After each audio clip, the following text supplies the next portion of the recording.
Wild Hearts gameplay continues to trickle out, and we've got a brand new premiere that will be going live. If you're watching the past broadcast, you're going to want to skip ahead about 22 minutes. We're going to do sort of a live watch along, and then we'll break it down. We love to go back and slow things down, freeze it, look at different things, look at different elements of the Wild Hearts gameplay. We've covered this game a couple of times up to now. It does look like it wants to sort of break into the Monster Hunter genre, and yet they've added this element of verticality with the Karakuri, the actual things you're building. You can see the thing behind me is just one of the many things you can sort of build out on the battlefield to engage in the combat. There's also co-op. You can play with up to 3 players, and the reason they wanted to use the Karakuri is they wanted it to feel like there was this extra element of combat. You can build traps,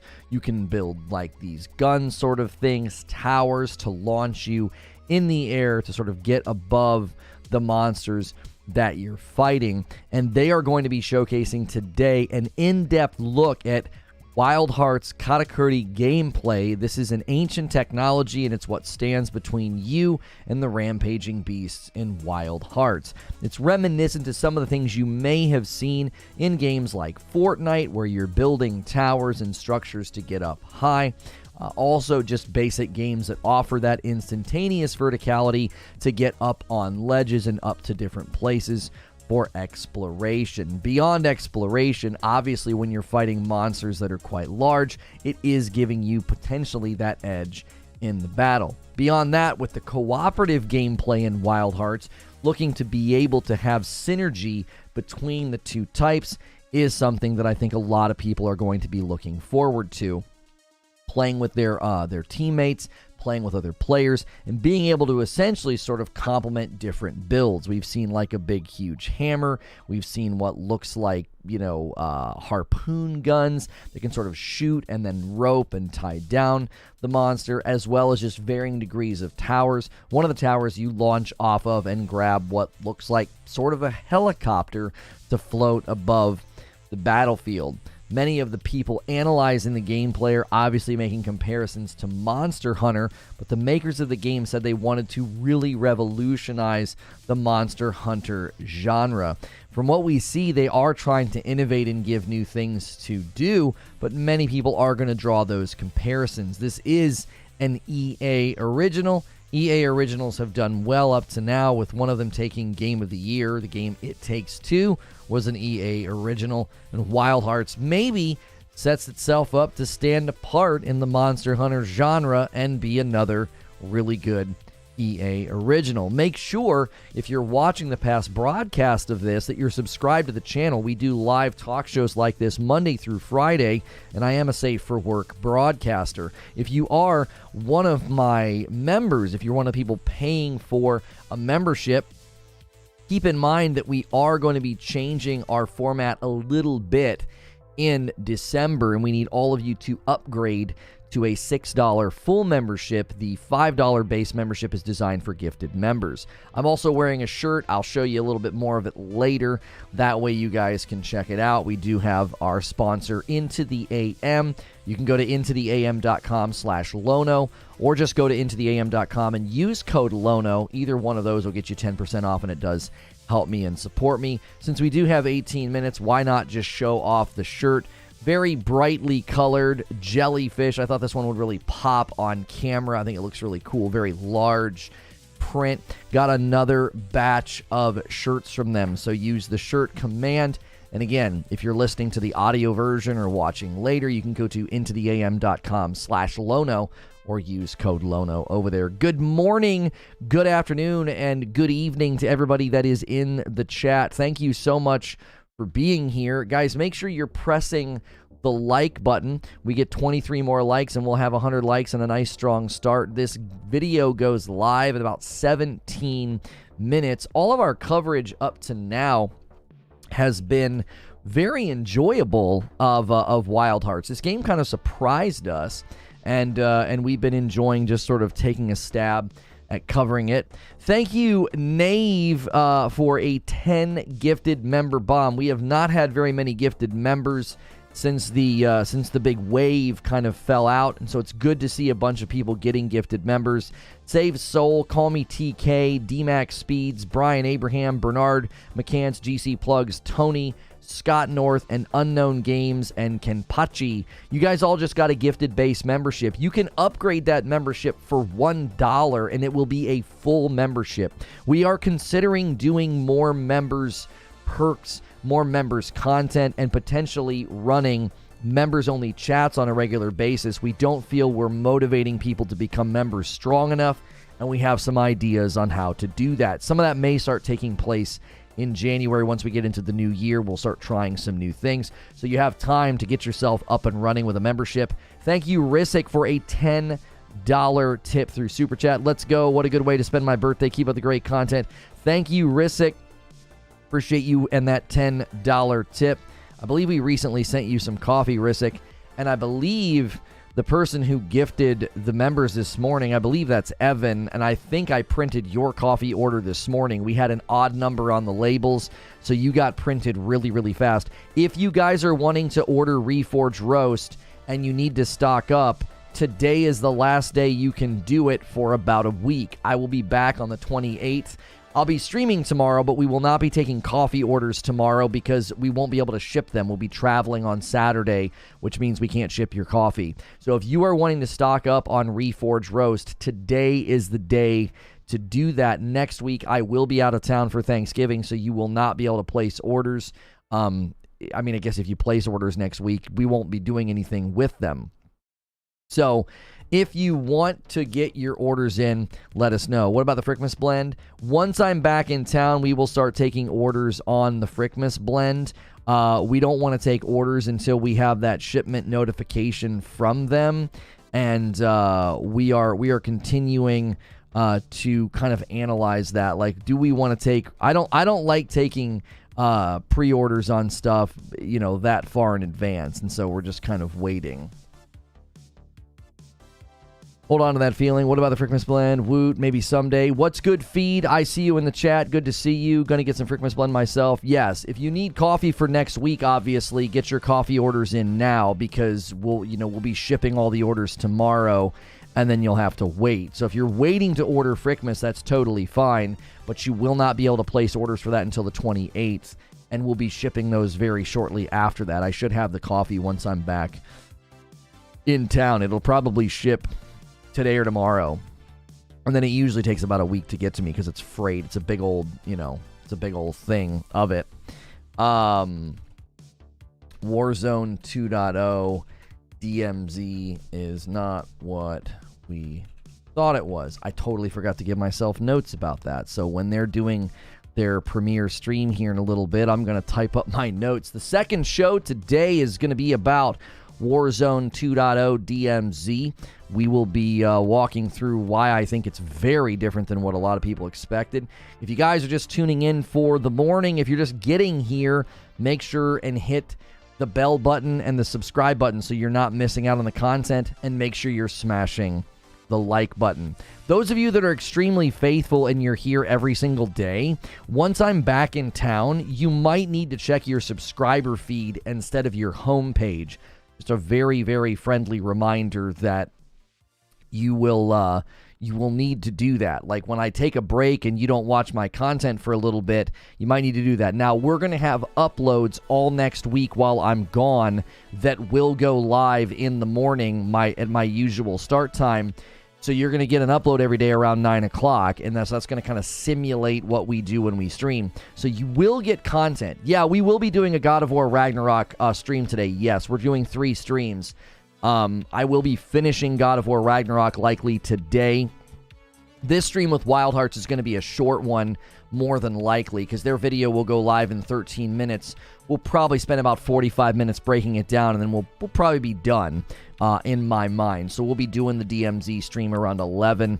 We'll do that for, probably, hour and a half, 2 hours or so. We're starting to try out shorter talk shows sometimes, the topics and the breakdowns. We don't need to belabor and go long, if that makes sense. Frickmas will ship on the 23rd. Okay, so that's perfect. So more than likely, Yeah, there's no chance of it showing up while I'm gone. That's good. That's actually good.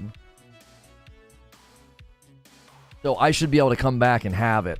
That's a really long time that it took them to do that. Once again, extremely disappointed in everything attached. The coffee tastes amazing. That's the most redeeming aspect of it, is it tastes so dadgum good. Everything surrounding it is so frustrating. All the freight companies we have to deal with never ever tell the truth, and it's like every time we're told, oh, next time it'll be smoother, next time it'll be faster, we fix this and we fix that, and here we are again hearing the same thing. Well, next time, we've got these new bags and this new printer, so next time, okay. Okay, hopefully I'm gonna play DMZ in a few minutes. Subscribe and set a reminder to watch Wild Hearts Karakuri gameplay on November the 17th. They have a pinned message on their video. The premiere goes live, as you can see there, in 11 minutes. Wild Hearts has been very good to us. I don't know if we're going to invest a ton of time in this game. We'll obviously play it and check it out, but when it launches, I don't know if this is one that we would put like multiple days and play sessions into. It depends on if it hooks me or not. Depends on what the exact structures are. They have 200 people waiting over there, and they have 142 likes. We should have a friendly competition with the actual premiere. Let's see if we can get more likes than they have. Let's see if we can get more viewers than they have. So keep smashing the like button. They have 200 people waiting and 142 likes. We should try to outpace their stats. That could be really fun. I'll just pick up your pallet in my pickup. Yeah, sure. My saying is just do your job. Right. Yo, what's good, Suede? Are you going to do the podcast tomorrow, the one with 30? No, that will return once I'm back in town. It'll be a more regular thing. Like, we obviously had to put it on hold as soon as Ragnarok hit, and I don't feel like doing one right before I leave town. So no, the Reforge Rundown will be a regular weekly segment, unless there's some massive launch like Ragnarok that requires all of my attention. So they didn't have to ask 142 times to get those likes. Yeah, I know, it's crazy. Well, this premiere has been scheduled for a couple of days, so it's a little unfair. I got to take off for a couple hours. Take it easy, guys. All right, Apollyon. We totally streamlined the logistics. Yeah, Lono blind. What's good, Dan? Good to see you in the chat.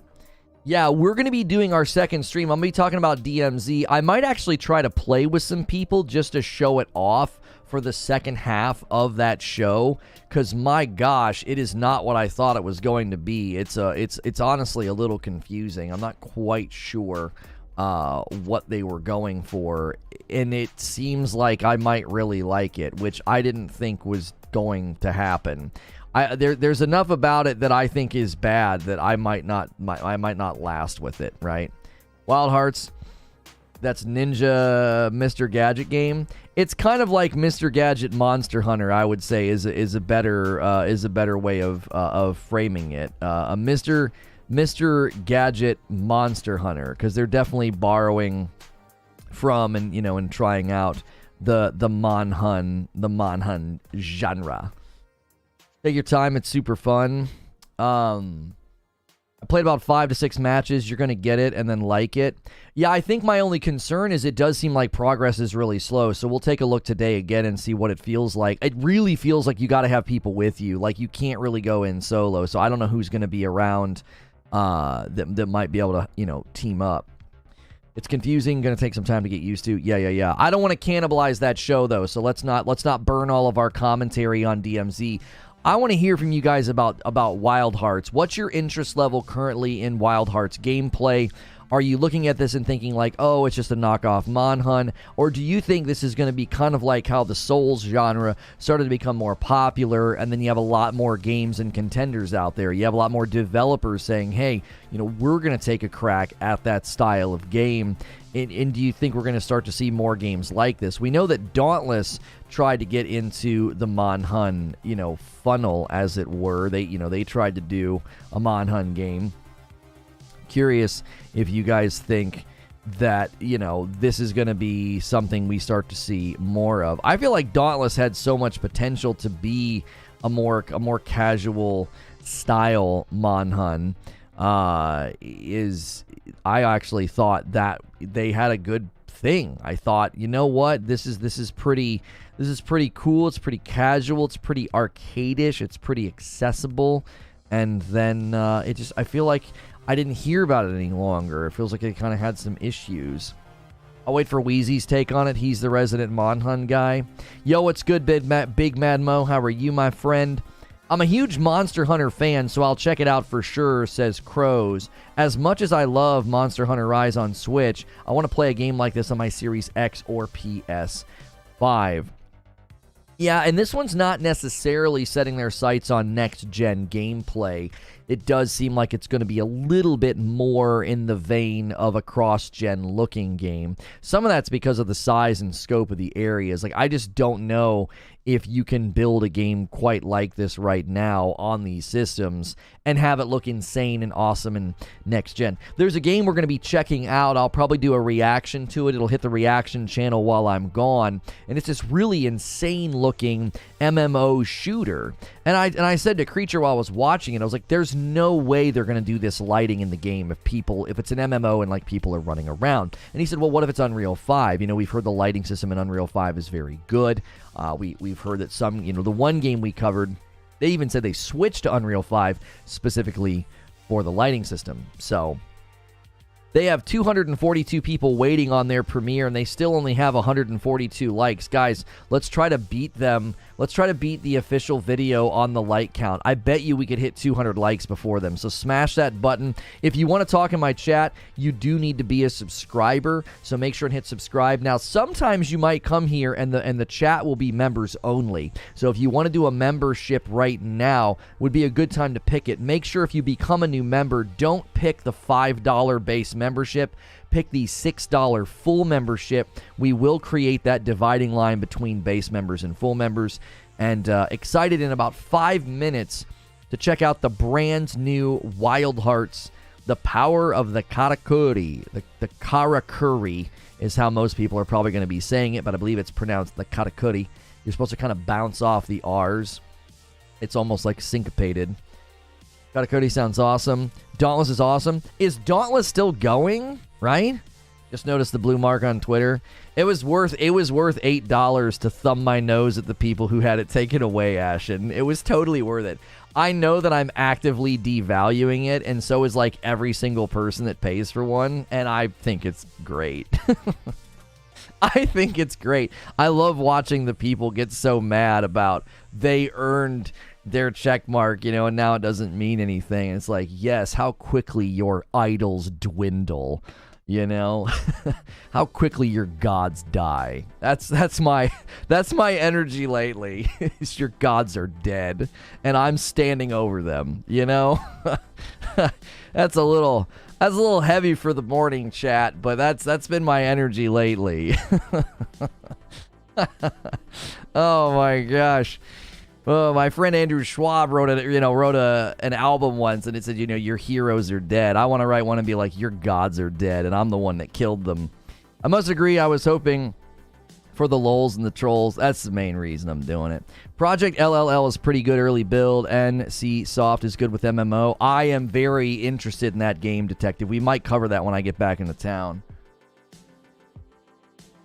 Dauntless felt kind of cheap compared to Monhun. I think it was supposed to feel like an arcade-ish accessible Monhun game. You know what I mean? You know what I'm saying? I feel like that's what they were going for. They wanted it to feel that way.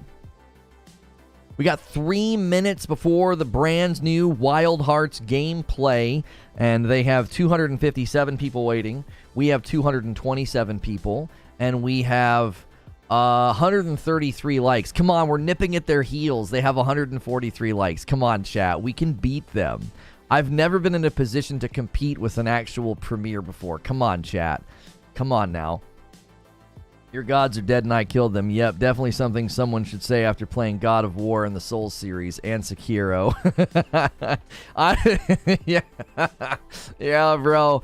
I'm in a different headspace now, you know what I'm saying? Somebody was saying something the other day. They're like, well, what if somebody says something here? Where do they come after you? I'm like, frickin' let them. Let them try, bro. You know that gif of the guy like holding his sword up and like the whole army's charging at him? That's kind of where I am. Like, go for it, bro. There are more good reasons to buy than just a check mark. I mean, I don't pay any attention to a lot of the other features. I was paying for it when it was $3 because you could fix a tweet if it was bad. Well, not fix it. It would be like it would put it there and it would say, "Hey, we're going to send this in 30 seconds. Are you sure this looks right?" And just that little snag was enough to, save me from making mistakes on some tweets. So I liked it when it was, cheaper. We have 144 likes and they have 144 likes. Let's go, chat. We have 235 people. They have 282 people. Come on, chat. We can beat them. No, sir, you are not Jon Snow. Oh, is that who that is? I didn't know who that was in the GIF. I just love that freaking GIF. I love it. I absolutely love it. All this freaking armies come and he's like, all right, and he gets his sword out. I'm like, I love that. I love that energy. What if they come after you? Lono's like, just bring it. Yeah.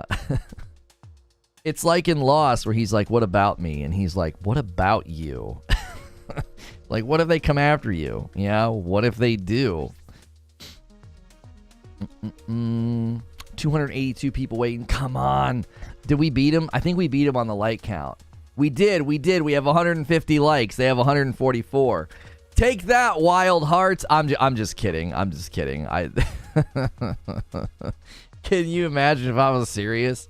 It was like every time they put out a video, I'm like, all right, guys, let's try to beat them. They have 298 people waiting. Yeah, I don't know if we're gonna catch them on viewership though. You hit the like button twice. Well, no, don't do that. Don't do that. Yeah, it's going to begin shortly. I'll have to adjust my scene real quick, and it'll do the countdown. I have it muted. The countdown music is so loud. Ding, bong, blah, it's like blaring in your ears. It's a bit much. That one's better. Yeah. That's the one. That's the one. All those people. And he's just like, all right, I'm not running. I love it. Absolutely love it. How to get banned from a game before you've even started playing it. Yeah, picking a fight with their videos every time they go live. I don't think they would care if I'm promoting their game. I don't think they would care. The video's going to start shortly. Guys, if you're just tuning in, we're checking out the Wild Hearts gameplay, the Power of the Karakuri. We are going to be checking this one out. We are obviously going to loop it and break it down and check it out. Oh, hey, they're doing their own countdown. See, that's classy. That's how you do it, chat. That's how you do it. You do your own countdown. Do your own. That's the way. This is the way. All right, hang on. Let's make sure we don't need annotations. We want it to be 1080, and then we want the player controls gone. Ta-da! Ta-da, ta-da. All right, hang on a second. Let's see if we can do a seamless music change. You guys ready for this? Huh? It's just water. I think I just hear water. Okay, I hear some monsters. All right, I'm gonna bring my music back. I'm bringing my music back. I'm gonna let my music play because they're not really doing anything. There we go, guys. Minute countdown. What's this game? This game is called Wild Hearts. It's like Monster Hunter gameplay, but in a whole new way. And they're going to show us a little bit more today about the Karakuri. This is the stuff that you use to like launch your character in the air, build structures, build weapons, and it's going live in 30 seconds. So make sure you guys are smashing the like button. Make sure you stick around when this is done. We have a lot more plans today. We'll do a breakdown. We'll loop it. We'll look at it for about 30 to 40 minutes. And then we do have a second show planned about DMZ and Call of Duty. It surprised me. We might even play it if there's some people around. And then we are going to be finishing up God of War Ragnarok today. It'll be our final play session, from what everybody has told me. All right, let's bring the music. Let's bring their stuff back in. All right, here we go. Let me make myself a little bit smaller, too. There we go.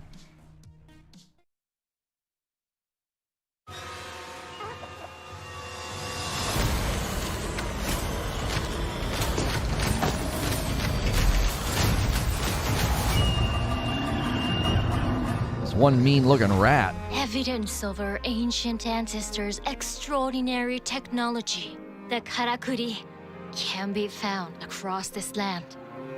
Though they still worked when I was a child, it has been a long time since anyone could figure them out.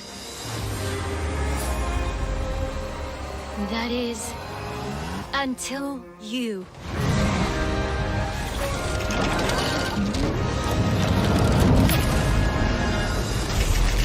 Harness nature's energy, wield this ancient tech, unleash the power of the Karakuri, and shape them into new forms.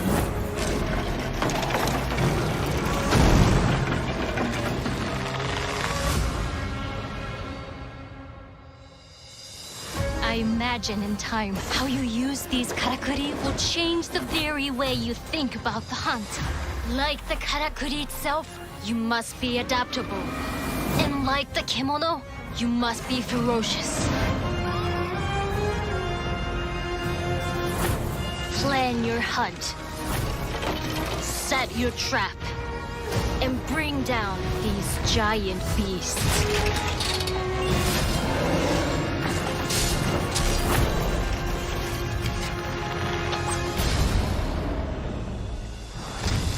The Karakuri can be used for more than battle. They are your tools to travel with great speed. Gather resources. Build your skills. They can even guide you, as they once guided our ancestors.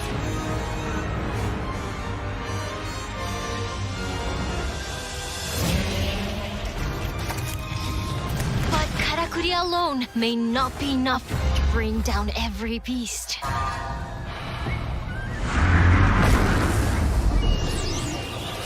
Seek allies and together tame a world gone wild.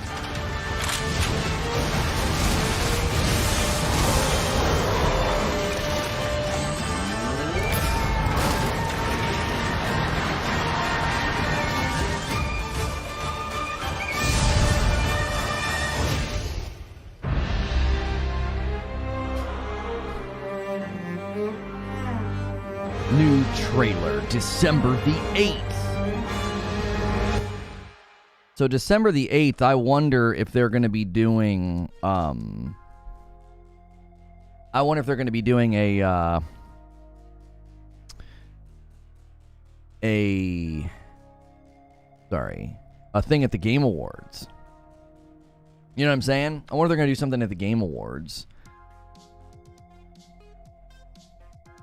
I actually think the more I look at this, like, the more fun it looks. It doesn't look like it's just going to be that slog-like Monster Hunter style of game. It said Game Awards on screen. Oh, it did? I just saw the date. I wasn't looking. I was, like, I'm looking at two different screens. I'll be changing in-game voice to Japanese and putting on subs. Same thing I do in Monster Hunter. Yeah, a lot of the times I wonder when you have Japanese games and they do English dubs like that, like she obviously was, reading from a script or whatever. It's super, super... I don't know how to describe it, because it's not, like, hyperbolic and exaggeratory is not right. It's almost like it's over voice acted, I guess would be the phrase that I would use. And it's a stylization thing. Like, it sounds kind of, it sounds to us, it sounds to us a little funny, but I don't think it necessarily is bad. It sounds like it's maybe a little bit, it's a little extreme. It's almost like too intense. Does that make sense? It's too super cheerful sounding to me. Yeah, I think it's a stylization thing. It's just like, I feel like a lot of the times when I watch Japanese games and Japanese game trailers, a lot of the times the English voice acting is a little much. I think it's just a stylization thing. It's just different. So one of the things I notice in this section here is it seems as though they have triggers that make those come up. So you can actually set traps. That's a new thing. I thought the things that were doing the harpoon were sort of manually done by the player. And I also like how you can work alongside of other players. Like, you throw out a bomb and then your teammate shoots the bomb and then it, like, explodes. So I feel like there's a lot of potential here for, you know, cooperative play. Looks like they can, like, it looks like there's like a training ground as well. You can like train against the bear. Now this is a little that's a little interesting. They're apparently claiming that the Karakuri technology was helped them long ago, and so they're building like a satellite, I guess, to scan the area. It's interesting that, like, I'm supposing that, oh, that's the first time we've seen the porcupine. That is terrifying. Oh my gosh. Yeah, so this is a brand new boss. So Wild Hearts gameplay is what we're checking out right now. As a brand new boss, we have not seen the porcupine yet. That's first time. We've seen the ape. We've seen the big warthog, and this is first time seeing this guy. I know the one time they showed a big wall you could build. Now they're showing actual, looks like elemental attacks, that green cannon-like thing that they built. And it also looks like they intentionally set up situations. So you can see here, the porcupine is literally setting up an environment where you have to kind of get over the outer ring to get in there to do damage. So it seems like they're going to be setting that up. Yeah, new trailer December the 8th. Yeah, there's the Game Awards logo. So we sadly will not be able to cover the Game Awards this year. I will be traveling that day. For the first time ever, we're going to be going to Florida in December to see our new nephew and to do like an early Christmas. And so it's a giant bummer. It's well out of our time slot, so usually covering it is not, it's not this huge amazing thing for us. So it's more of a bummer of like, I wanted to hang out with you guys and gloat when God of War Ragnarok wins, you know, almost every category. If you guys are enjoying the show, the breakdown, and the coverage today, hit subscribe so you can talk in my chat. I would love to hear from you. Make sure and smash the like button. We only need 17 more likes for a nice milestone. Welcome on in. We've covered Wild Hearts gameplay a couple of times now. This is our third time covering it. I am looking forward to this. I am not a huge Monster Hunter game guy. Like, I don't really play them. But I think that this one, you know, seems like it could be really fun for those that might want something a little bit, you know, fresh. Many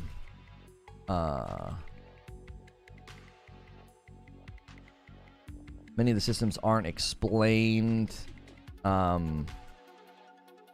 They expect you to come with foreknowledge. Not trying to be here. Serious question. What's up with the herky-jerky monster movement animations? They look stop motion. They look like frames are straight up missing. I'll have to watch and see. That didn't look. Yeah, you know, I'm not sure. I'm not sure if it's because he's made of stone, right? Like, he's made of stone, so is he supposed to look very, like, rough in his movement? We'll have to watch the other monsters, because he does seem very stiff and, like, stop-motion-esque in his movement. It could be, again, because he's made of stone. We'll have to check and see the other monsters. I've not noticed that before now. We could watch the porcupine and see what it looks like. Some of the animations look very stylized. Yeah, like, none of this stuff looks, that doesn't, I mean, that obviously looks herky-jerky. It's a dadgum robot, right? It's literally made of, like, gears and stuff. He's teleporting in place. That looked fine to me. That looked fine. I'm not seeing anything with the porcupine. That all looked pretty smooth. Yeah, that looks smooth. They obviously slowed it down so you could see everything. I wonder if some of it's just a frame rate thing. Like, YouTube videos often are only showing you 30 frames per second. So, you know, it can look like, if you're super accustomed right now, you've been playing God of War at 60 FPS. Yeah, that all looks very, very smooth. I think it might just be literally the guy made of rocks looks like almost machine-like mechanistic in his movements. It's very, very, very likely. Guys, also make sure you're on live chat. I think some people are putting themselves on top chat. If you look at the top of your chat, make sure you're on live chat. You can't see what everybody's saying if you are on top chat instead of live chat. No Warzone. We are going to be discussing Warzone DMZ for our second show today, but this thing premiered literally 10 minutes ago, roughly, and we wanted to check it out and discuss it. I'm getting this day one because Monster Hunter World was ammo, but I know it's going to be a while before Monster Hunter World 2. The big tall one specifically, he's jerking so hard, no frames in between, like the model is shaking like a Bethesda game. He's the only one doing that. Like the rat's not doing it, and the porcupine's not doing it. So I'm going to assume that maybe it's something to do with that particular model. I don't. Again, also, like when the rat rolls over here, I don't see anything jerky, but I definitely think it looks like it's 30 frames. Like maybe they did a capture of this at 30 frames per second. Maybe the video's been rendered at 30 frames per second. All of these animations look very smooth.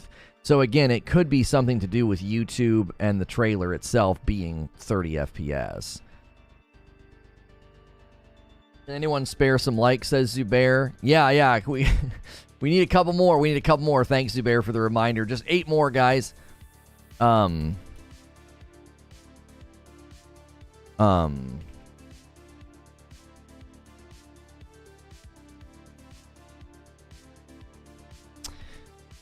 Yeah, so this one here,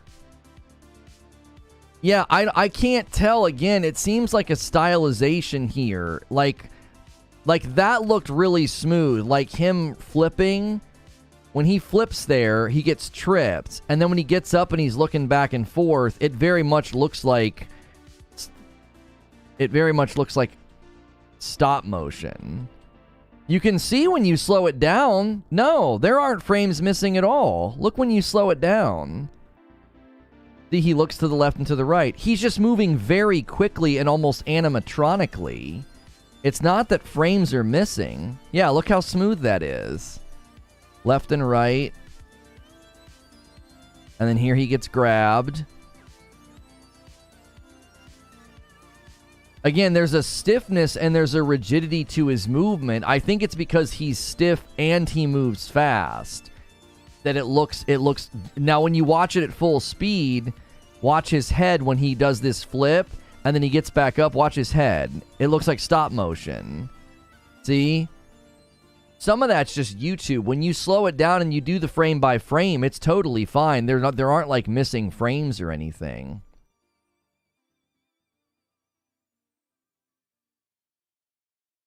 Okay.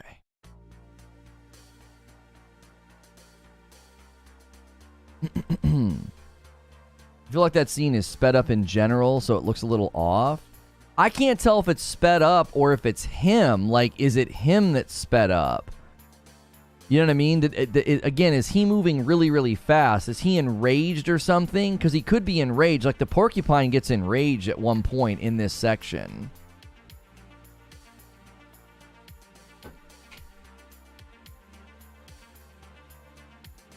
Yo, good morning, Skylar. How are you?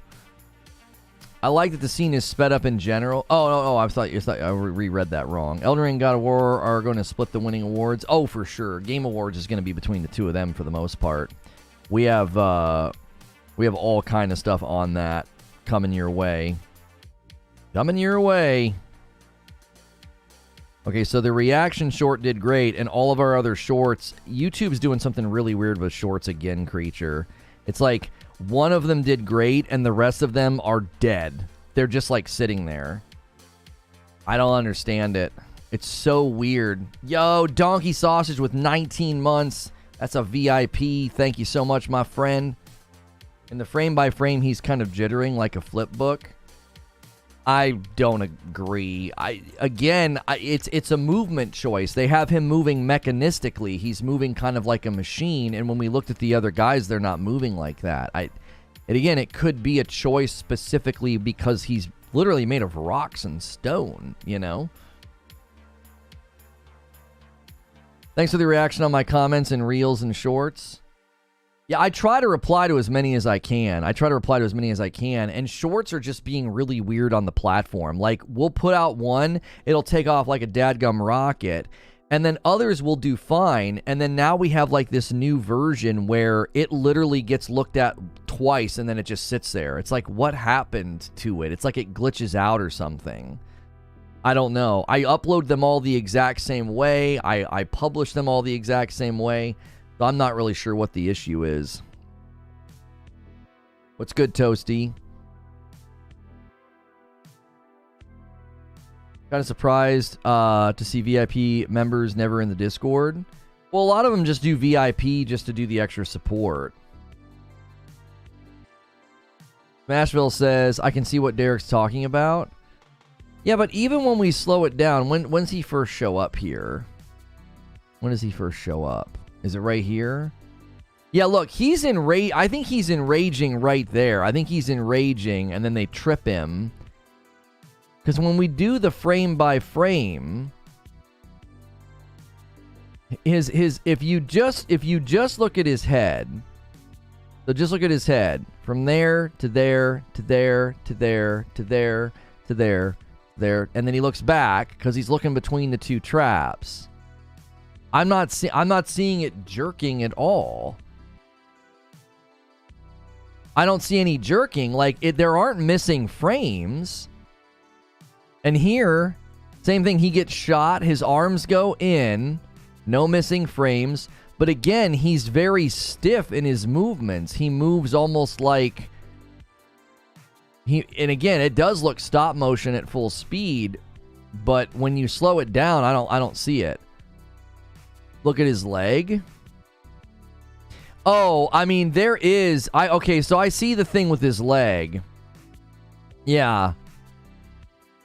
It's almost like he glitched. Oh, no. The reason his leg's doing that is there's another rope in his leg. Yeah, see, he tries to move his leg, but he can't. There's another one in his leg. That's why it looks like that. So I wonder if that's what it is. Like, his animation moveset gets really restricted. He has 3 ropes in him. He got hit in that in the back part of his hind leg. 3 ropes come out, and every piece of him that's trying to move is super stiff. It seems glitchy, but again, it's because you're constraining the moves in the animation sets of the model. You know what I mean? It looks silly. I mean, it looks to me like they're sticking a rock monster with ropes and he can't move. So he's like jerking, you know. If you did it to this robot, it would probably look very similar, right? It would look almost like animatronic. And like almost like it's skipping, like it's breaking on itself. Ties someone up. Huh, they sure do move funny. Yeah, like I think that makes perfectly good sense. Because if you look at the animation sets of this guy, I'm not seeing anything that's jerking or stuttering. It's all very, very smooth. And again, they've not stuck him with ropes. They've not stuck him with any of the harpoons. Because see here, he's going to turn. Yeah, that every step of that animation set of him turning is smooth. He's not doing like the classic. Sometimes with enemies this size, it's easier to see the faults and the mistakes, like how those just appear instead of coming out from the skin. You know what I mean? Once they're traveling, they look great, but they start out pretty far. They just kind of appear out of thin air. It looks like it went, when Van Larsman drops FF1 scenes into his movies. I'm not sure what that is.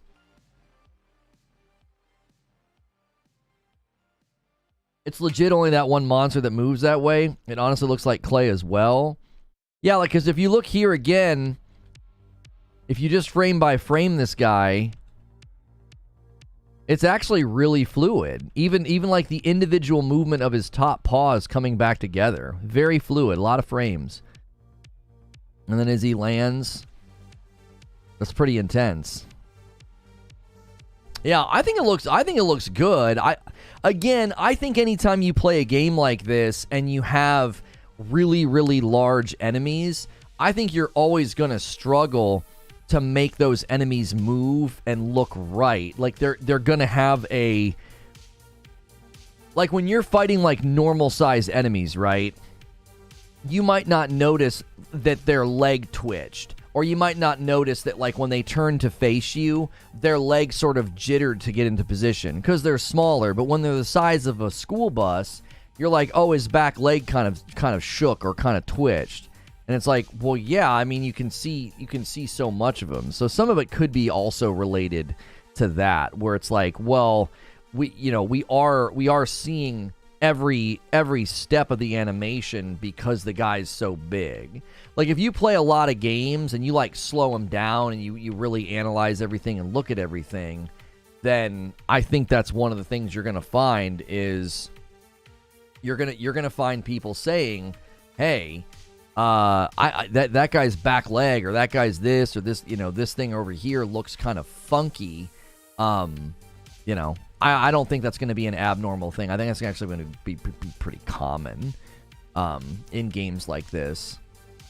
I'm not excusing it because I don't see anything that's like that particularly bad. I just think when you have an animation set and a move set that is that large, I think it's going to be a lot easier to point out those flaws, or to see them at least. Like, every game is going to have those. You know what I'm saying? There's been times in God of War Ragnarok where I've been like, oh wow, that animation set got kind of funky. Like when he freezes something with his axe and he holds it and then he hits it, he gets a little like he gets a little bent, like it's like his back is bent funny. You know what I mean? Do you remember doing that in the first one? Like, you swing your axe and then it sticks to it and then you like freeze it. It tends to look a little funky. At least I think it does. All right, hang on a second. Getting that set. There we go. Thanks so much, guys, for tuning in. We are checking out the new Wild Hearts gameplay, or the Wild Hearts new gameplay. Checking it out today. They're showing off the Karakuri, which is the technology and the building and the mechanisms that you will have at your disposal in the game. It just looks jittery. Yes, we've established that one of the enemies looks a little jittery because he's made of rock and stone. And he has 3 javelins that get stuck into his arms and his legs, and he struggles to move for a little bit. Like, we've established that. I guess we can put that somewhere on a piece of paper. Everything else looks really interesting though, so it's not a big issue. Yeah, I don't think it's worth much more discussion. I don't know much about this game. It looks good, though. Is it going to be linear or open world? As far as I can tell, it is going to be a mixture of open world and sort of like not. So what you're going to do is you're going to like scan an area, and there'll be mons that you got to go like hunt and fight. And then you'll kind of like come back or whatever.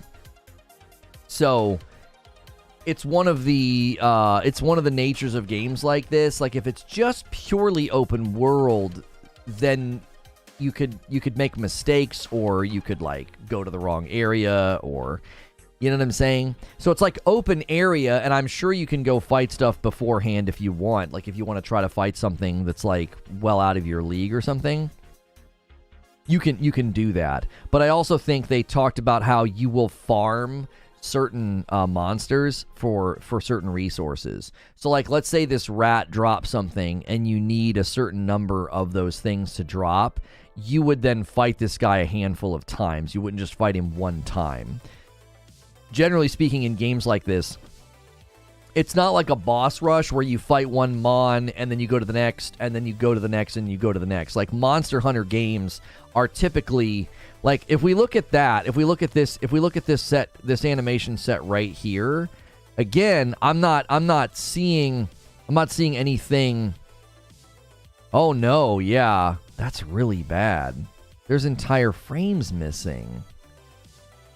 See, again, I feel like some of this is like 30 frames per second. They're just yanking frames out. That doesn't make any sense. Because the rest of it's not doing that. See, like, once he's on the ground, he's not doing that. I don't understand that.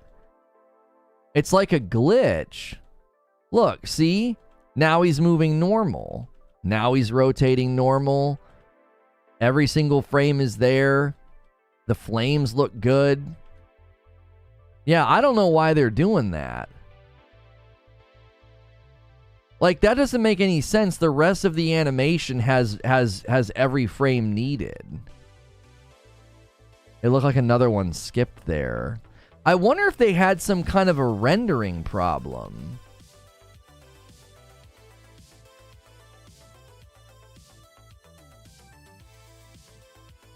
Like right there, when he goes to stand up, see how smooth it is? He stands up, raises his arms, raises his leg, repositions.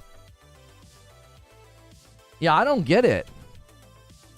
I don't get it. That one time where he slams, there's just like frames missing. It's like, what the heck? He sees it? Well, no, you guys were talking about this scene. Don't try to retroactively act like, well, that's what I was talking about. No, you were talking about this scene, and you said, look at his leg and look at how he shakes. You were not talking about the scene where he slams. Like, I love how people act like, oh, that's what I was talking about. Yeah, sure.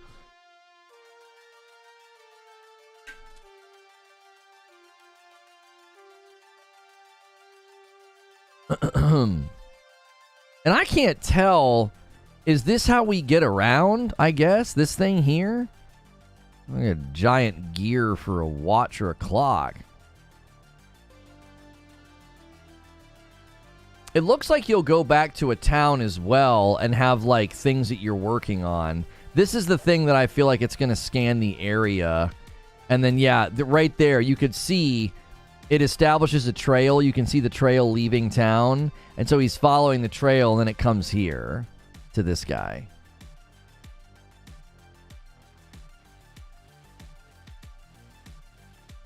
Or when he first stands up.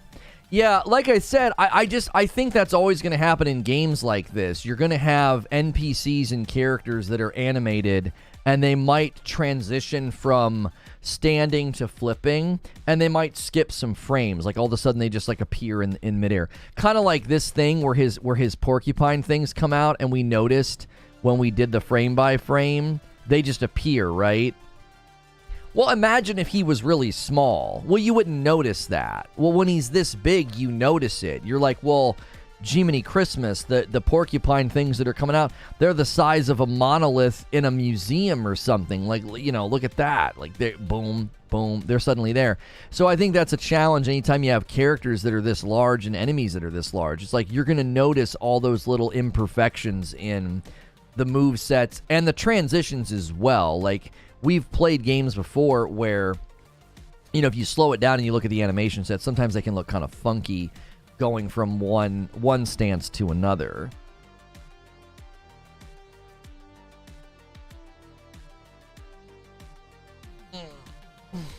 Yeah, I think they want to make it clear that you've got an enemy entangled. So they're going to look like, all of a sudden, they're going to look like something's wrong, right? They're like jerking around. I will say there's a texture issue with this guy. You can see his hair there. Yeah, there's a texture issue going on there. Oh no, those are flower petals. I thought his hair like wasn't rendering properly. Those are giant white flower petals. I was like, what the frick is going on with his hair back there? Yeah. He's got like plant life growing on him. Okay. I was like, y'all put that in your trailer? You can kind of see it there when he comes to a screeching halt chasing him. Like right there. Yeah, there you can see him a little bit better. They're flowers. So this guy's just a gardener, and we're going to kill him. He's balding. It's an in-game creature problem. Yeah. Well, they did want to make sure in the lore, you're not just going around killing big monsters because it's fun. This isn't like some futuristic big game hunter. These things that are appearing are not actual animals. They're like some kind of a corrupted thing that you have to try to get rid of. So it's not, you know, and I get why they would want to say that. Like, you don't want to make a game that's like, yeah, let's just go kill big animals because it's fun and let's trophy hunt. It's killing them is actually helping the ecosystem and the other animals in the area. These are like some kind of twisted, distorted versions of animals. They're not actual animals from the land. Is this like Ghost of Tsushima mixed with Sekiro? Well, no, I don't think there's a lot of similarities to either Sekiro or Ghost of Tsushima. This is more like Monster Hunter meets, I don't even know. I guess Monster Hunter meets Fortnite. You know what I'm saying? Yeah, there's a whole frame skip there. I don't know. There's some kind of a rendering problem here. It might be, yeah, look. See? There's like a frame skip. They like zoom. I don't know. It could be that the camera shake is causing that problem. It's like, oh, look at him. Zoom out. Yeah, the camera shake's definitely causing a problem there. Like, it's like zoomed in, then it zooms out. Frick Gardeners, got to kill them all. You do. You got to get rid of them. So destroy the animals that don't look like our animals? No, they're harnessing some kind of a power, and they're destroying the ecosystems around them. So it's not like, hey, that animal doesn't look quite right. It's they're harnessing some kind of a mystical power, and they're like destroying the earth. So they're a threat to like everything. You're getting rid of threats. You're not just like, hey, it'd be really fun to go kill an elephant. You know what I'm saying? They're not like endangered, treasured species. They're actually destroying the earth, and that's why you have to get rid of them. I'm okay with trophy hunting in a video game. Yeah, I mean, if you want to make that game, but obviously the developers of this game didn't want to make that game. They didn't want to make a game where you were like trophy hunting big animals. It's like, these aren't just big animals. They're threats. They're bad. My first comment was about frames seeming to be missing. Glad to hear it's not just big game hunter. That's why I couldn't get into Shadow of Colossus. Do we know what they called it? They're infected with something? Yeah, it's, I mean, I can go to their website. They talk about it. They talk about it on their website. Let's see here. They're called the Kimono, and they began their rampage. They're giant beasts, and they wield the power of nature itself, and no one could stand against their might until you, armed with deadly weapons and ancient Karakuri technology, can turn the tide of the battle. Azuma. Despite the destruction wrought by the Kimono, the land of Azuma remains quite beautiful. So the Kimono are somehow they're wielding the power of nature, and then consequently they're destroying it at the same time. Oh, they dropped a Karakuri guide I can show you guys. Let's check this out. It's got all the abilities listed. They just published this on their website. So this is supposed to be a companion blog to the thing that they released today. So today we dropped an in-depth look at Wild Heart's Karakuri. Take a moment to get caught up if you missed it. The Karakuri are an ancient technology that has set up and been dormant for years. Hang on 1 second. I'm just a little bit, there we go. The frame spacing was bad there. While hunters of old once knew how to use Karakuri, the knowledge has been lost to time. That is, until you appeared. Use the Karakuri to stand toe-to-toe against the Kimono, the giant nature-infused beasts that roam Azuma. There is a long road ahead of you for mastering the many kinds of Karakuri. How you use them to enhance your abilities will be up to you. And new Karakuri are still being discovered by fellow hunters. Before we study the Karakuri that were revealed today, there are a few key pieces of information you should know. Karakuri can be broken down into 3 main categories based on the way they interact with the hunters and the world around them. Basic Karakuri are simple, quickly constructed, and tend to do well during combat. They also generally do not require many resources to craft. The crate, spring, and torch Karakuri are in this category. Fusion Karakuri requires hunters to build multiple basic Karakuri and then fuse together, hence Fusion Karakuri. These are intended for countering Kimono attacks, although they can be used in a variety of situations. To learn Fusion Karakuri, hunters must seek new Kimono to battle. The Pounder, Star Bomb, and Repeater Crossbow are a few of the Fusion Karakuri hunters will learn. Lastly, Dragon Karakuri affect a hunter's hunting grounds and, more broadly, Azuma.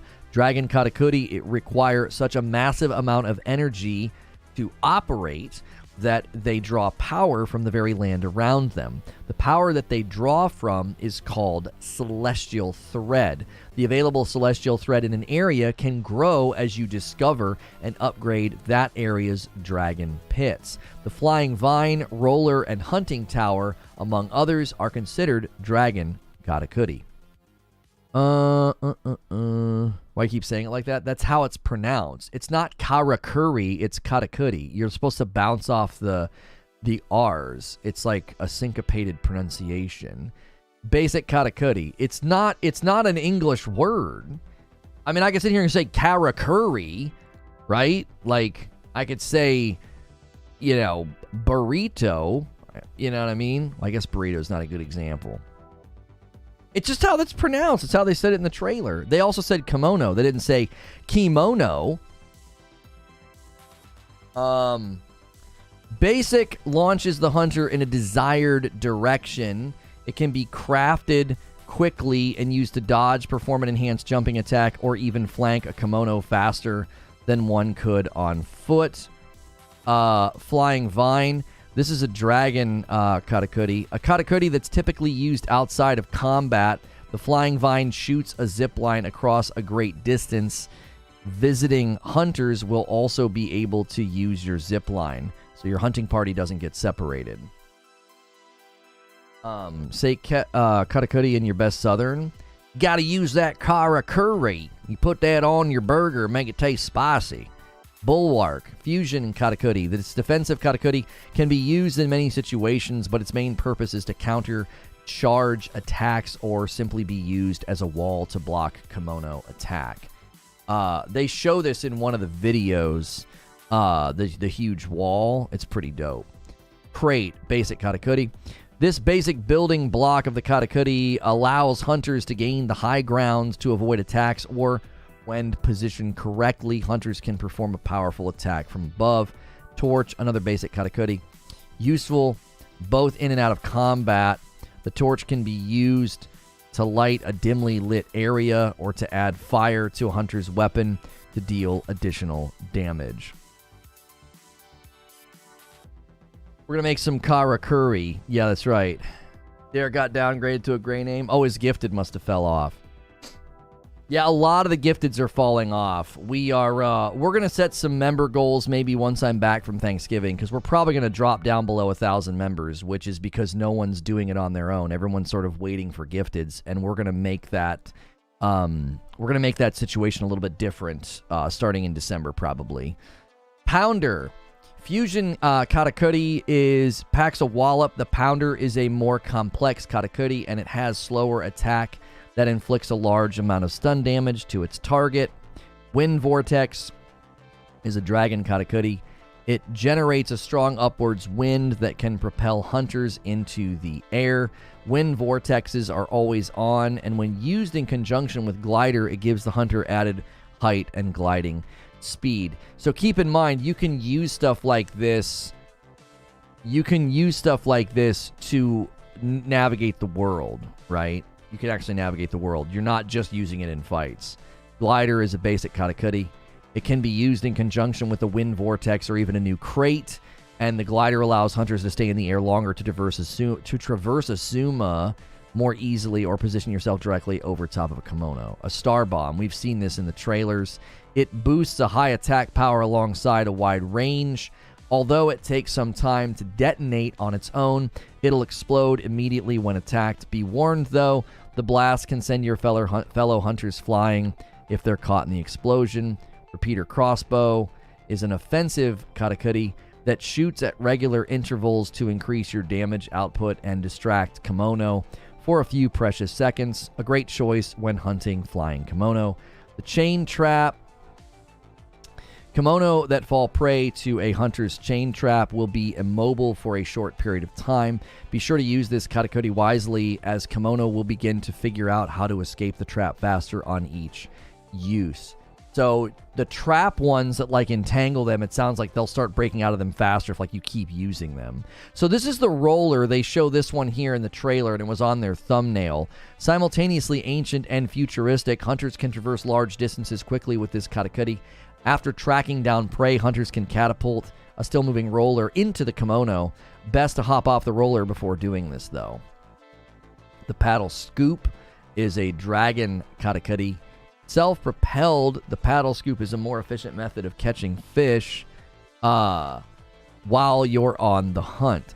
It'll even store the fish it catches for later use. And then the training bear, complete with a variety of attacks, the training bear will be a key tool for hunters to improve their skills. Spar with the training bear while on hind legs or on all four. We saw this in the trailer, obviously, in like the little village. A hunting tower. So this is going to explain what this thing is in the trailer. It's like a little satellite dish. Detect large kimono that are in a nearby vicinity. As hunters learn to better construct this karakuri, the hunter tower will be able to locate additional artifacts and notable creatures. Celestial anchor. Hunters can tether themselves to a celestial anchor and swing around the anchor to close the gap between you and a kimono. Celestial anchors can be used in some non-combat situations as well. Interesting. Celestial cannon. One of the most complex karakuri.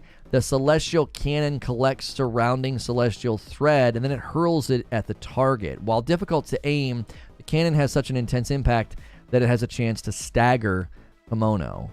So this is everything that we saw in the video, basically, because they're showing off all the different things you can do with the structure building, the attacks, the damage, the walls, etc. I don't know how HBJ would say it. HBJ. It's hard for me to get into his voice sometimes. I don't know exactly how he would say it.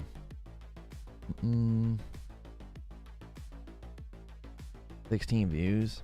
Yeah, here you go. This is what I think of your shorts when you don't put them on the shelf and you give me a 16 view video. Deleted. Like, what the frick? Let's see here. Change a thumb. We gotta change this thumb to that. There we go. Don't really like Curry, but the trading bear seems interesting. Did you see Bethesda drama from last night? No, I did not. I've not seen anything on Bethesda. What's going on? It sounds like from some interviews from Spencer that like Starfield might be getting delayed again.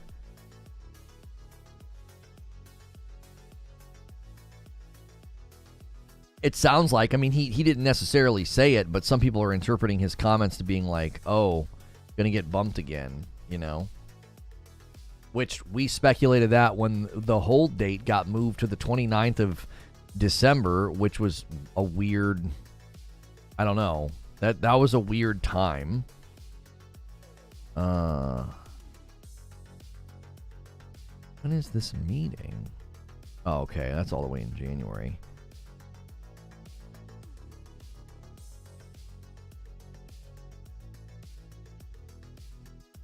They made Twitter throwing Mick Gordon under the bus, and he ratioed them. Why'd they throw Mick Gordon under the bus? What was the point of that? Yeah,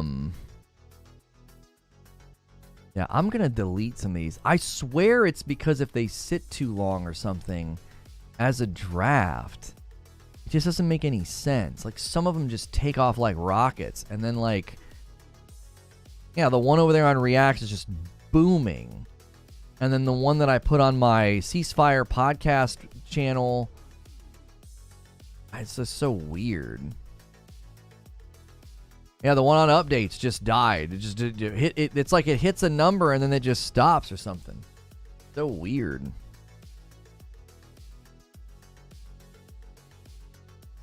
Well, the one on updates might go somewhere later. I don't know. If you guys are ever, if you guys consume shorts content on YouTube and you ever see our stuff, make sure and watch it.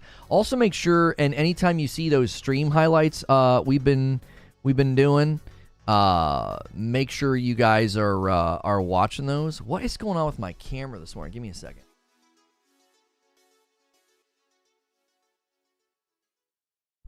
Like periodically just blurring me out. Sometimes I have to like zoom in, zoom out, and it like fixes it. User behavior. Yeah, but I mean, even the one yesterday, it's like it hit 4 views and then just dead stop. Dead stop. It's like, what? And then I had one on Ceasefire this morning do that. It got 1 view and then just dead stopped. I was like, I think something's happening. It tells me more than I need to know if it's been delayed again. Might be talking about composer Mick Gordon. Yeah, how did they throw him under the bus? They said they were glad they held back Starfield, but that's all I hear. Yeah, I mean, I saw Phil Spencer say that, like, they're holding games back because he's familiar with launching games too early, right? He says he's, like, familiar with it or something. Hey, there's another order of coffee. Thank you so much, Smokey. 2 bags of dark and a bag of light. Thank you for doing that.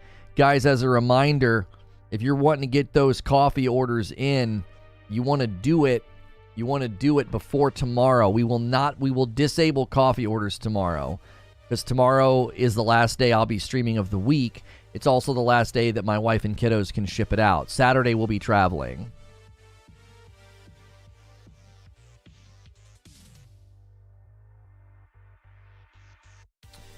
Marty Stratton, ID Software Studio director, lied about Doom Eternal's original soundtrack events in a Reddit post that used disinformation to blame me entirely for its failure. Later, he offered me a 6-figure sum to never speak about it. The truth is more important. His post severely impacted my professional and personal reputation. In releasing this statement, I'm exercising my right to defend myself. It is a defense, not an unprovoked attack, issued with extreme reluctance only after other attempts to resolve the matter have failed.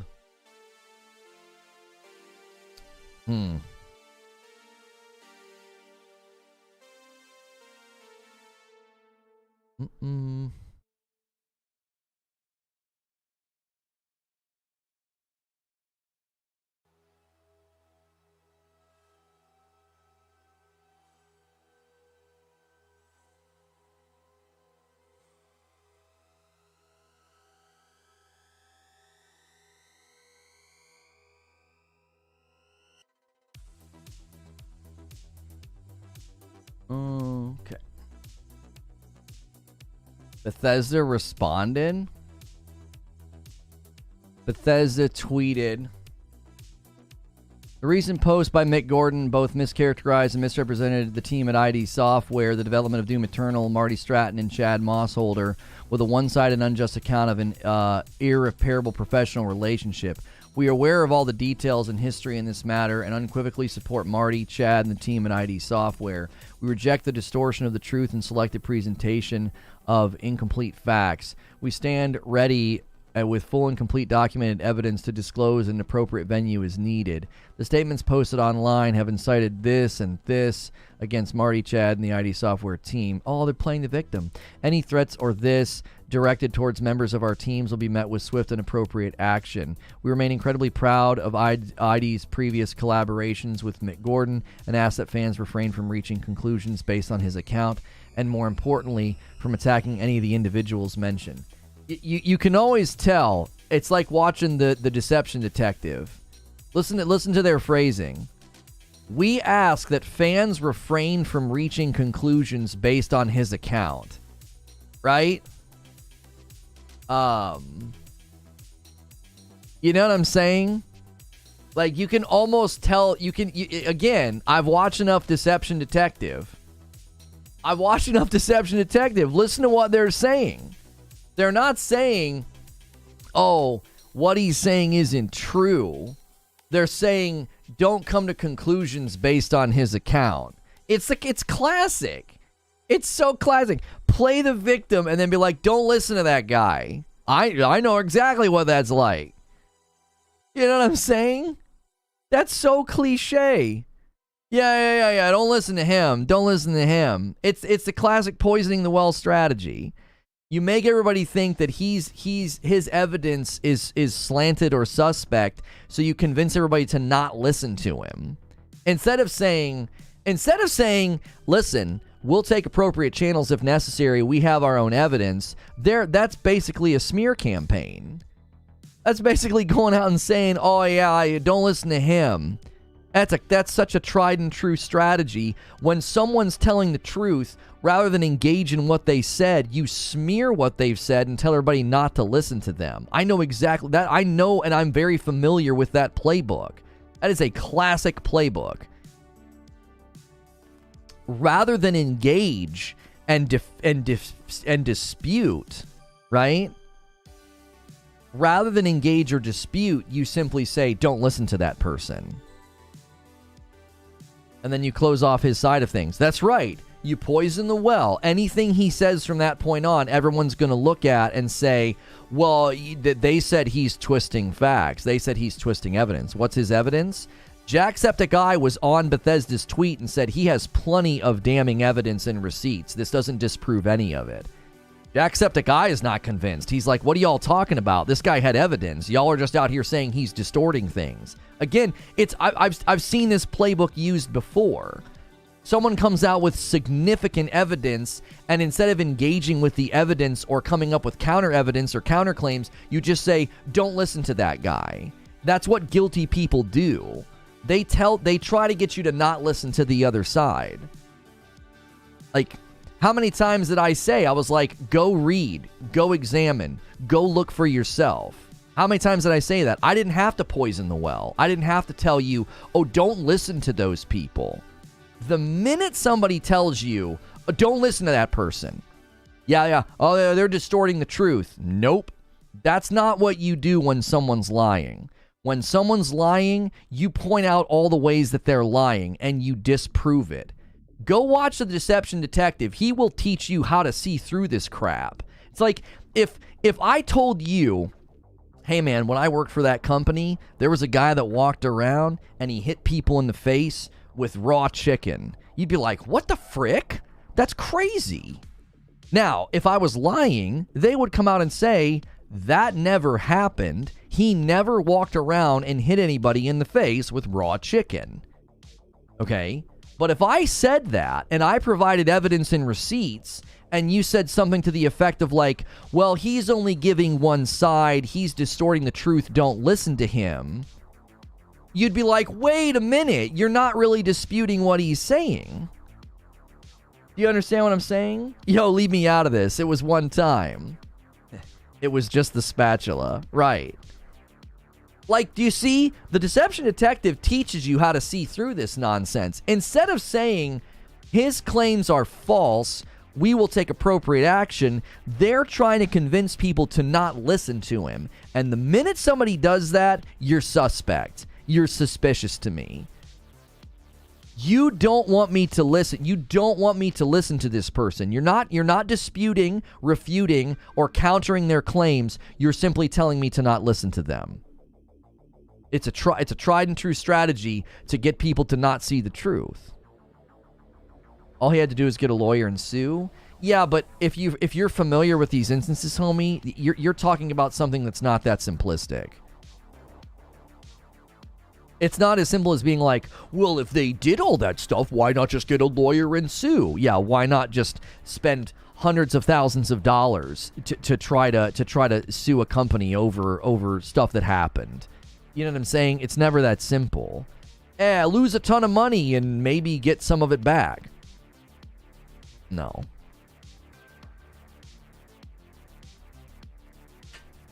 Mick's statement is super long too. He had a table of contents. He came with all the receipts.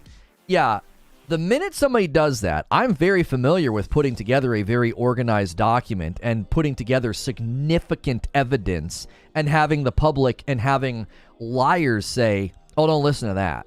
Don't listen to that guy. Wait, I don't understand. Why? Why should I not listen to him? If what he's saying is false, then prove it. It's that simple. If what a person's saying is false, prove it. Counter the evidence. Engage with it.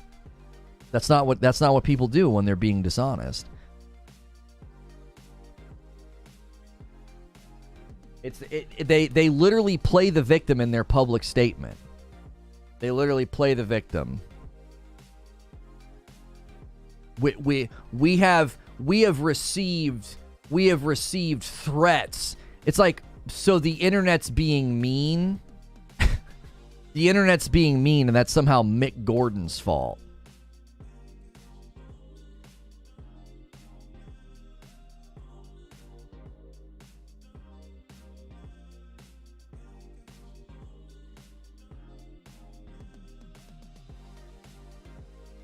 Yeah, this person says if you have proof that refutes Mick Gordon's statements, why wouldn't you release it? That seems like a pretty appropriate venue considering you guys are getting raked over the coals right now.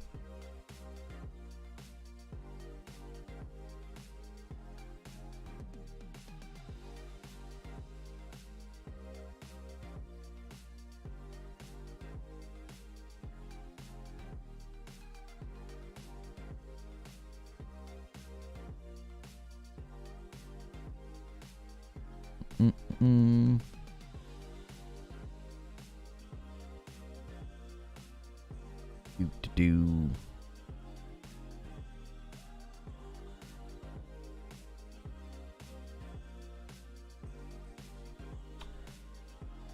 They can't prove it.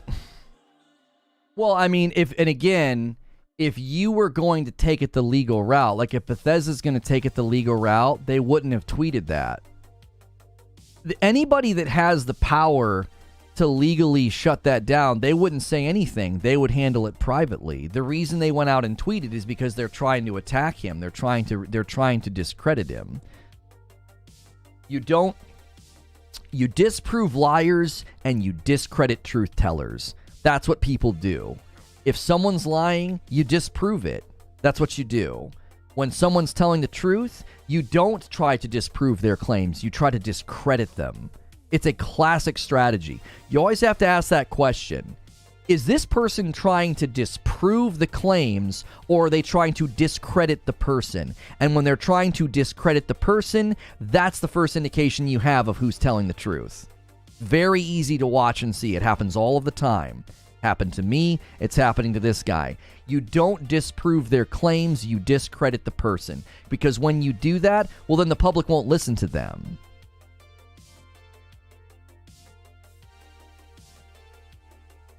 Yeah, Johnny did it. Of course. Yeah, you need celebrity level money. Incredible. Have you ever looked at the amount of money that Depp spent? Like, do a little bit of research. Like, you're speaking out of turn, my friend. It's not as simple as being like, just sue. Just sue. Are you kidding me? You risk financial ruin doing that. It's extremely risky. There's lawyers in the chat that will tell you 9 times out of 10 in these situations, you don't sue because the risk is too great, and you'll potentially ruin yourself and get nothing for it. You'll get nothing for it.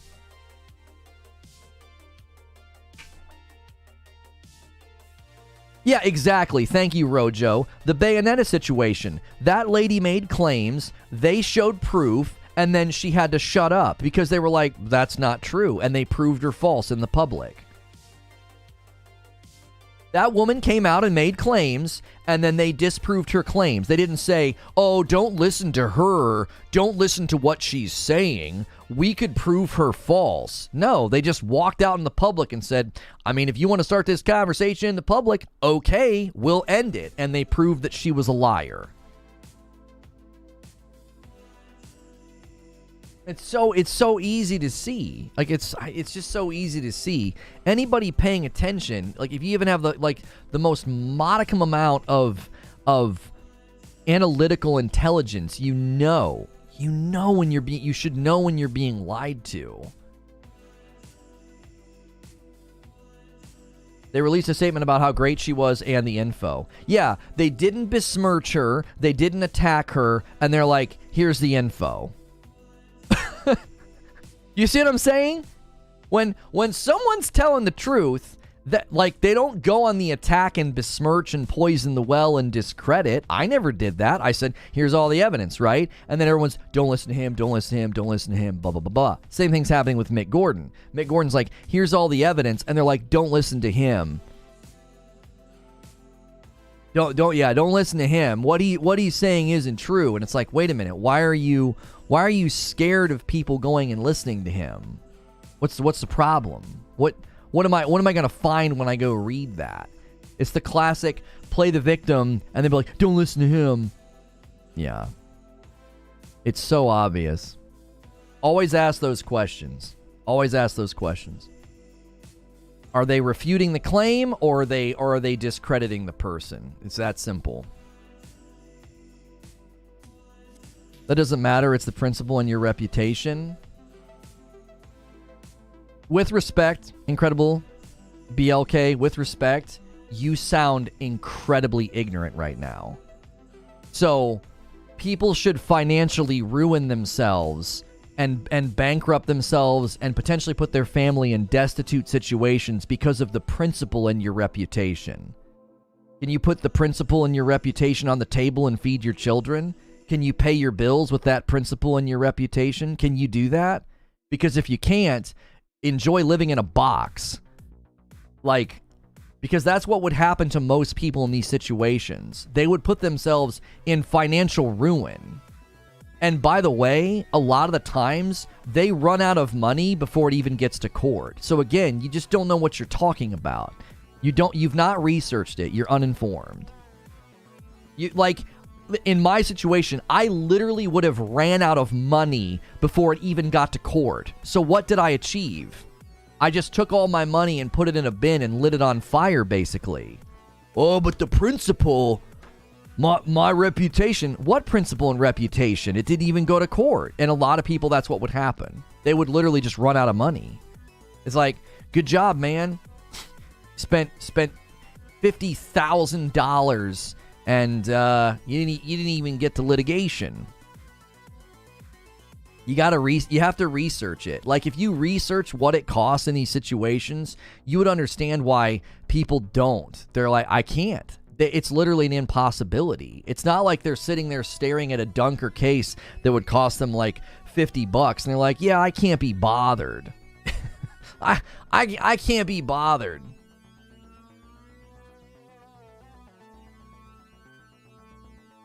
All right, hang on. Let me get this tweet out. We got to switch gears to this DMZ thing.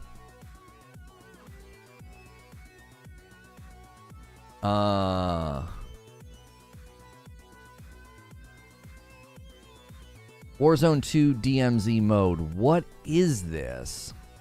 I want to talk to you guys about this. I want to talk about the good, the bad, and the surprising. This is not what I expected from this mode.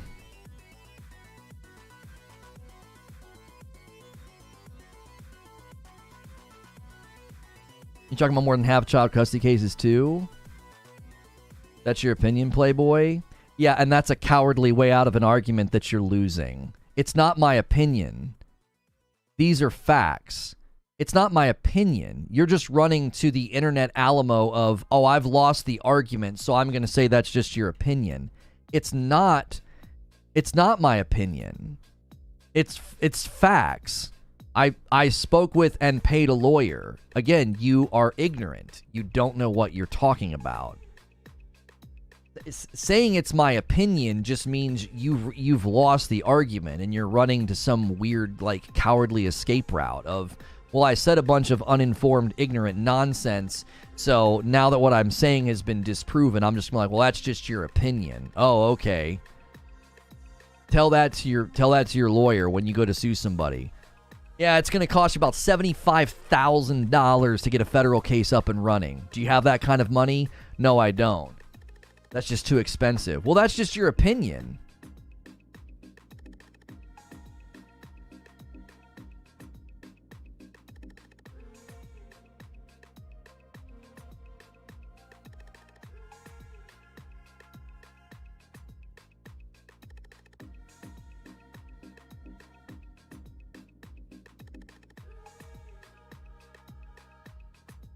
Okay. Tweets are sent about where we're headed.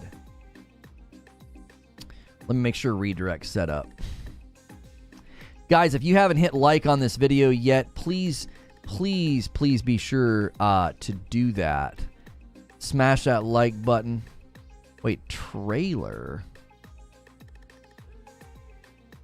That's weird. You can add a trailer to a live stream once you're live? That doesn't make any sense. All right, let me get you a link. Pro bono. Yeah, pro bono. Yeah. That's all you need. You just need a lawyer that's also willing to throw away millions of dollars worth of billable hours, you know. It's pro bono, baby. Okay, I am really interested in discussing this with you guys. If you guys don't want to ride Redirect, please click the link in chat. We are going to be discussing Warzone 2, the DMZ mode. It is extremely surprising and not what I expected. We might even play a little bit if there's people around that would like to help. Give me 5 seconds before we do this. Give me 1 second.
Okay.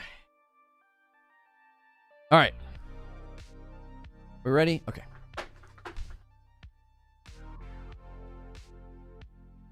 right, I'm going to put the link in the chat again. Click that link to head over early to the next stream. And I'll redirect you if you stay here. Also, remember to do this. We have been struggling with the second and third streams not getting likes. So as soon as you get over there, smash that like button.